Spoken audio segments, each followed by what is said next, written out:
마태복음 1장 21절부터 22절, 23절 제가 봉독하겠습니다. 아들을 낳으리니 이름을 예수라 하라. 이는 그가 자기 백성을 그들의 죄에서 구원할 자이심이라 하니라. 이 모든 일이 된 것은 주께서 선지자로 하신 말씀을 이루려 하심이니 이르시되 보라 처녀가 잉태하여 아들을 낳을 것이요 그의 이름은 임마누엘이라 하리라 하셨으니 이를 번역한즉 하나님이 우리와 함께 계시다 함이라. 아멘. 여러분, 예수님이 나셨습니다. 오늘 성탄 감사 예배를 드리는데 오늘 무슨 성탄 감사 예배야? 이럴 수는 있습니다. 그죠? 근데 원래 생일은 미리 챙기면 괜찮아요.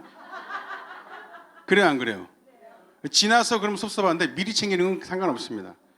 25일 날 우리가 또 모여서 이렇게 저렇게 하다 보면 여러분들 가족들과 함께 보낼 시간이 없어질까 봐 우리 교회는 그냥 25일 날 모이지 않고 있는데 25일 날 가족들끼리 모여서 어떻게 하라고요? 사진 찍어서 밴드에 올리시라고요. 알았죠? 저는 가족이 없이 혼자 살고 있습니다. 빨리 결혼하세요.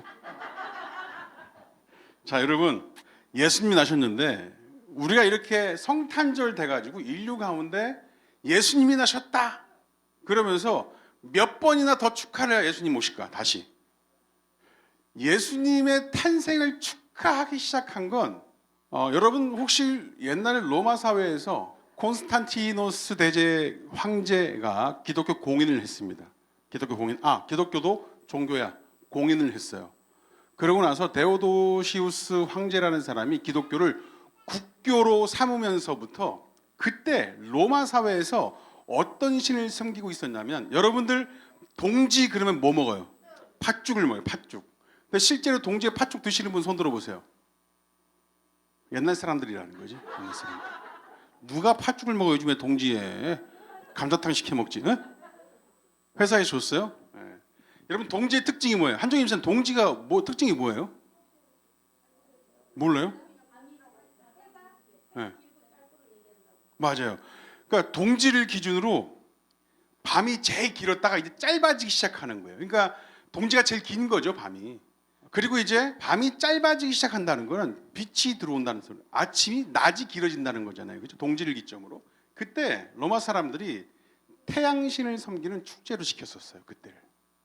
그래서 데오도시우스 황제가 기독교를 국교로 삼은 다음부터 이 날을 빛 대신 그리스도 우리 예수님이 탄생하신 날로 정하자. 언제인지 모르겠지만 그때로 정하자.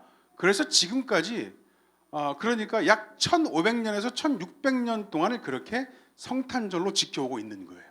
그런데 혹자는 그날은 태양신 숭배의 날인데 무슨 예수님을 축하하냐 그러면서 어떤 신학자, 어떤 목회자들은 성탄절 자체를 거부하는 분들도 계세요. 태양신 숭배의 날인데? 근데 중요한 건 그런 날을 예수님의 탄생을 기리는 날로 좋은 전통으로 지켜왔다는 게 가장 중요합니다. 그래서 데오도시우스 황제가 성탄절을 지키기 시작하는 방법이 앞으로 태양신 섬기지 마. 그 축제 없애버려. 확 없애버리고 한 게 아니야. 동시에 태양신도 섬기는 애들이 있으면 여기서는 더 크게 예수님 탄생을 기뻐하는 거야. 그러면서 조금씩 잠식시켜가면서 동화되게끔 그렇게 머리를 써서 성탄절을 지키기 시작했어요. 엄청 좋은 방법이고 좋은 전통이죠. 그죠? 이 전통을 버리면 돼요, 안 돼요? 안 돼요. 정확히 12월 25일이냐, 21일, 22일이냐 이건 중요하지 않습니다. 중요한 건 예수님께서 세상에 오셨다는 거예요. 그걸 축하하고 기뻐하기 시작했다는 겁니다. 근데 왜 기뻐요? 예수님께서 세상에 오셨다는 건 인간의 육신을 입고 오셨다는 거예요. 인간의 육신을 입고. 이런 말씀을 더 깊이 묵상해야 돼요.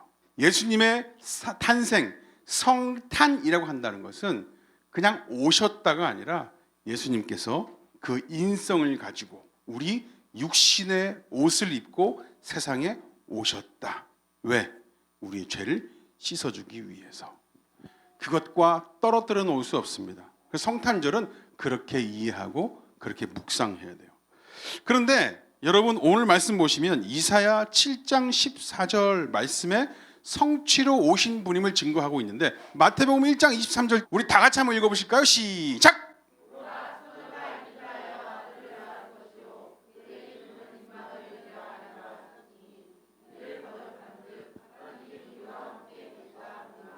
자, 이 말씀은 그냥 나온 게 아니고요. 이사야 선지자를 통해서 미리 선포된 말씀이었어요. 나중에 처녀가 잉태해서 성령으로 잉태해서 아들을 낳을 건데 임마누엘이라고 해라 라고 하는 거죠. 이렇게 예언했어. 근데 진짜 마리아를 통해서 나신 거야. 여러분, 여기서 엄마 아빠하고 결혼 안 하고 성령으로 잉태돼서 나온 사람 손 들어봐요. 저는요, 성령으로 잉태됐어요. 손 한번 들어봐요. 그런 사람 어떻게 해야 돼요? 진실의 방으로 끌고 가야지. 그렇게 했습니다. 그런데 중요한 건 여러분, 보라 처녀가 잉태하여, 그날이 언제야? 언제인지 모르겠는데 하나님께서 택하신 그날에 천사를 보내셔서 마리아한테 찾아오셔서 너 잉태할 거야. 그러면서 진짜 처녀가 잉태케 해서 예수님 낳게 했잖아요. 그죠? 근데 그 말씀 성취되기 이전에 22절 말씀 볼게요. 22절. 다 같이 시작. 주께서 선지자로 하신 말씀을 이루려 하심이니 이르시되. 자, 처녀가 잉태해서 예수님이 나셨는데 이 일, 그러니까 예수님이 나시는 이 일이 성취되게 하기 위해서 22절입니다. 이 모든 일이 된 것은 주께서 선지자로 하신 말씀, 그게 뭐예요? 보라 처녀가 잉태하여잖아요. 예수님이 나게 하시기 위해서 이 모든 일을 되게 했다라는 얘기예요. 여기서 말하는 이 모든 일은 뭘까요? 여러분, 마태복음 1장의 특징이 뭐예요? 1장 1절부터 16절까지 말씀 보면 온통 이런 말이 나요. 누가 누구를 낳고 누가 누구를 낳고 누가 누구를 낳고 낳고 또 낳고 이렇게 날라. 계속 나. 이게 무슨 족보라고 하는데, 족보 이야기라기보다 무슨 얘기냐면 아브라함 때부터 다윗 때부터 예수님 때까지 이끌어왔던 모든 역사, 우리가 알고 있는 역사, 모르고 있는 역사 전부 다 이 모든 일을 하신 것은 하나님께서 선지자를 통해서 예언하신 보라 처녀가 잉태하여 아들을 낳을 것이요, 예수님이 나오게 하시기 위해 이 모든 일을 행하셨다라는 거예요. 이해하시겠어요? 근데 이 모든 일의 특징이 뭐예요? 이 모든 일 가운데 하나님께서 한 번도 함께 하시지 않은 적 있어요? 없어요. 이 모든 일을 다 되게 하시면서까지 예수님을 나게 하신 것은 한 번도 이 모든 일이 될 때 동안 한 번도 우리 인간들을 떠나가지 않으시고 계속해서 우리와 함께 하셨기 때문에 가능한 거야. 그래서 23절 봅니다. 그래서 하나님께서 이렇게 말씀하시는 거예요. 처녀가 잉태하여 아들을 낳을 것이요, 그의 이름은 뭐라고요? 임마누엘이라 하리라. 예수님이 나신 것은 예수님이 나시기 위해 지금까지의 모든 일들 가운데 함께 하셔서 이끌어 오신 역사 가운데 성취하신 일이기 때문에 예수님이 세상에 태어나신 것 자체가 내가 너희들과 함께 한다는 것을 나타낸다, 이런 뜻이에요. 그래서 임마누엘이라 하리라 하는 거예요. 여러분, 임마누엘은 하나님이 우리와 함께 하신다라는 뜻이죠. 그죠? 보세요, 여러분. 자, 그러면 예수님이 다시 오신다, 이거 유식한 말로 뭐라 그래요? 유식한 말로 재림이라고 그러죠. 다시 오심을 믿습니까, 여러분? 그렇죠. 예수님께서 처음 오실 때도 처음 오시게 하기 위해서 그 모든 일들을 함께 하셨던 것 같이 예수님이 다시 오시는 그 순간까지도 한 번도 우리를 떠나지 않으시고 우리와 함께 하실 거예요.